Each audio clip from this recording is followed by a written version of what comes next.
हमारा मजहब है वक्फ।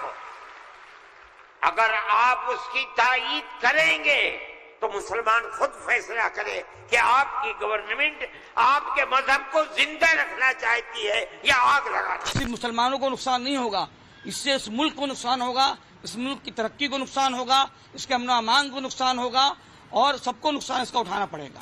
जिसकी लाठी उसकी भैंस, ये नहीं होना चाहिए। ये जंगल राज है, याद रखिएगा। लाठी और भैंस का कानून अगर चलेगा तो लाठी हाथ बदलती है। कहीं वक्फ के नाम पर, कहीं मस्जिदों को आधार बनाकर, कहीं संभल और अजमेर को लेकर, कहीं मुसलमानों पर होने वाले एक्शन के बिना पर गली गली मौलानाओं का नफरती टेप बज रहा है। सवाल कोर्ट के फैसलों पर उठाए जा रहे हैं, चेतावनी मोदी सरकार को दी जा रही है। मौलाना ब्रिगेड का नफरती लाउड स्पीकर ऑन हो चुका है।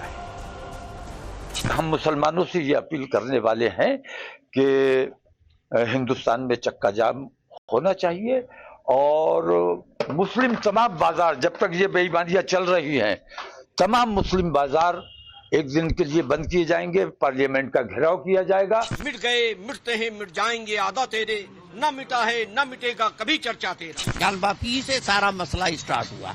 अगर ज्ञान वापी के मसले में शुरू में ही माननीय सर्वोच्च न्यायालय ने उसकी वैधानिकता को स्वीकार कर लिया होता तो शायद ये नौबत नहीं आती। दुहाई सौहार्द बनाए रखने की दी जा रही है, मगर स्क्रिप्ट अमन चैन बिगाड़ने की पढ़ी जा रही है। मंदिर मस्जिद के नाम पर ऑन कैमरा मरने मारने की बात हो रही। मौलाना ब्रिगेड की भड़काऊ तकरीरों को मुस्लिम सियासतदान भी हवा दे रहे हैं। तुमको क्या राइट देता है किसी भी इबादत जहां पर अगर तुम जाओगे तो लोग क्या खामोश बैठ जाएंगे? अभी जो अधिकारी गोलियां चलाने के बाद भी वहीं जमे हुए हैं और चुरुक रहे हैं, इन सबको खामियाजा भुगतना पड़ेगा। ये अंतिम सरकार नहीं है, इसके बाद भी सरकार आएगी। अरे जालिमों, याद रखो, मैं मस्जिद बचाने के लिए, खानखाहों को बचाने के लिए, दरगाहों को बचाने के लिए, वक्फ की जायदाद को बचाने के लिए, जमहूरियत को बचाने के लिए, कानून की बालादस्ती के लिए, इंसाफ के लिए मैं एक बार नहीं 1000 मर्तबा मरने को तैयार हूं। तुम क्या करोगे बताओ?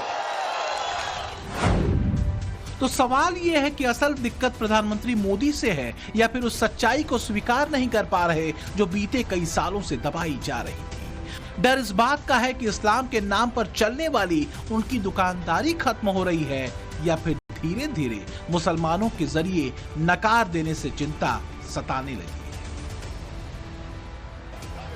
पहले पूरी टाइमलाइन देखिए, फिर समझ आएगा कि आखिर प्लानिंग किस लेवल पर और कहां हो रही है। अंजुमन इंतजामिया मस्जिद कमेटी ज्ञानवापी पर सुपर एक्टिव है। जमीयत उलेमाए हिंद ने संभल को लेकर मोर्चा संभाल रखा है। अजमेर के मंदिर मस्जिद विवाद में मुस्लिम पर्सनल लॉ बोर्ड की एंट्री हो चुकी है। इत्तेहादे मिल्लत काउंसिल, जमाते इस्लामी हिंद और रजा एकेडमी जैसे मुस्लिम संगठन ग्राउंड पर माहौल बना रहे हैं। जो मुगलों ने किया वो किसी को नहीं बताया जा रहा है, जो वक्फ कर रहा है वो पूरी तरह से छुपाया जा रहा है। बजाय इसके मोदी सरकार मुसलमानों पर जुल्म कर रही है। मस्जिदें मदरसे छीने जा रहे हैं, मुसलमानों के साथ बेइंतहा ज्यादती की जा रही है, जैसी तकरीरें मुसलमानों के सामने आधे अधूरे सच के साथ सुनाई जा रही है। वो कहते हैं कि हम मुसलमानों को कोई तकलीफ नहीं पहुंचने देंगे। मैंने जो बात कही है इसीलिए कि ये आवाज उन तक पहुंचे कि वक्फ को जिंदा रखना ये हमारा मजहबी फरीदा है, हमारा मजहब है वक्फ। अगर आप उसकी तायीद करेंगे तो मुसलमान खुद फैसला करे कि आपकी गवर्नमेंट आपके मजहब को जिंदा रखना चाहती है या आग लगाना। अपनी शहादत के लिए तैयार हैं। हम किसी को मारने के लिए बात नहीं कर रहे हैं, हम अपनी कुर्बानी देने के लिए तैयार हैं। आपको क्या चाहिए हमसे? हमारी जान की कुर्बानी चाहिए। संभल में 7 तो शहीद हो गए ना, वैसे हम और शहादतें देने के तैयार हैं। हम किसी को मारने नहीं जा रहे हैं, मगर हमें अगर कोई कुर्बान करना चाहे तो हम अपने ख्वाजा के हिंदुस्तान के लिए, ख्वाजा के शहर के लिए, ख्वाजा के मुल्क के लिए, अजमेर के लिए और संभल जैसे दूसरे मुकद्दस मकामात के लिए अपनी शहादत के लिए तैयार हैं। अयोध्या के राम मंदिर, बाबरी मस्जिद को छोड़ करके बकिया देश में कहीं भी कोई भी जगह 15 अगस्त सन 47 को जो स्थिति है वही स्थिति बनी रहेगी, यही बनी रहनी चाहिए। इस देश के हित के लिए, सांप्रदायिक सौहार्द के लिए और देश को आगे ले जाने के लिए बहुत जरूरी है कि इस एक्ट को लागू किया जाए। सबकी लोकेशन अलग अलग है मगर एजेंडा एक है। टारगेट पर नरेंद्र मोदी सरकार है। नैरेटिव बीजेपी को एंटी मुसलमान बताना है। धमकी बार बार दिल्ली को घेरने की दी जाती है। मकसद यही है कि हिंदू मुसलमान वाला चैप्टर क्लोज ना हो। इसके लिए मस्जिदों में भीड़ जुटाई जाती है, जलसे लगाए जाते हैं, मुस्लिम युवाओं को भड़काने की पूरी कोशिश होती है। ये अलग बात है कि ये सारी कवायद कैमरे तक ही सीमित रह जाती है। डेडलाइन निकलने के बाद भी जब सपोर्ट नहीं मिलता तो वही प्रक्रिया फिर से दोहराई जाती है। अंजुमन इंतजामिया मस्जिद कमेटी ज्ञानवापी पर सुपर एक्टिव है। जमीयत उलेमाए हिंद ने संभल को लेकर मोर्चा संभाल रखा है। अजमेर के मंदिर मस्जिद विवाद में मुस्लिम पर्सनल लॉ बोर्ड की एंट्री हो चुकी है। इत्तेहादे मिल्लत काउंसिल, जमाते इस्लामी हिंद और रजा एकेडमी जैसे मुस्लिम संगठन ग्राउंड पर माहौल बना रहे हैं। जो मुगलों ने किया वो किसी को नहीं बताया जा रहा है। जो वक्फ कर रहा है वो पूरी तरह से छुपाया जा रहा है। बजाय इसके मोदी सरकार मुसलमानों पर जुल्म कर रही है। मस्जिदें, मदरसे छीने जा रहे हैं। मुसलमानों के साथ बेइंतहा ज्यादती की जा रही है। जैसी तकरीरें मुसलमानों के सामने आधे अधूरे सच के साथ सुनाई जा रही है।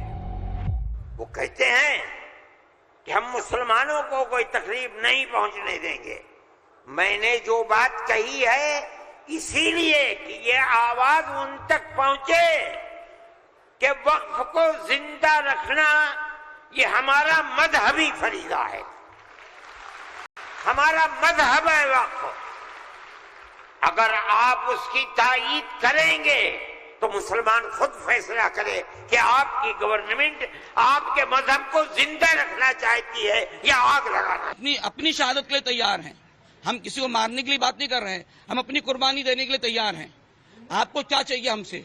हमारी जान की कुर्बानी चाहिए। संभल में 7 तो शहीद हो गए ना, वैसे हम और शहादतें देने के तैयार हैं। हम किसी को मारने नहीं जा रहे हैं, मगर हमें अगर कोई कुर्बान करना चाहे तो हम अपने ख्वाजा के हिंदुस्तान के लिए, ख्वाजा के शहर के लिए, ख्वाजा के मुल्क के लिए, अजमेर के लिए और संभल जैसे दूसरे मुकद्दस मकामात के लिए अपनी शहादत के लिए तैयार हैं। अयोध्या के राम मंदिर, बाबरी मस्जिद को छोड़ करके बकिया देश में कहीं भी कोई भी जगह 15 अगस्त सन 47 को जो स्थिति है वही स्थिति बनी रहेगी, यही बनी रहनी चाहिए। इस देश के हित के लिए, सांप्रदायिक सौहार्द के लिए और देश को आगे ले जाने के लिए बहुत जरूरी है कि इस एक्ट को लागू किया जाए। सबकी लोकेशन अलग अलग है मगर एजेंडा एक है। टारगेट पर नरेंद्र मोदी सरकार है। नैरेटिव बीजेपी को एंटी मुसलमान बताना है। धमकी बार बार दिल्ली को घेरने की दी जाती है। मकसद यही है कि हिंदू मुसलमान वाला चैप्टर क्लोज ना हो।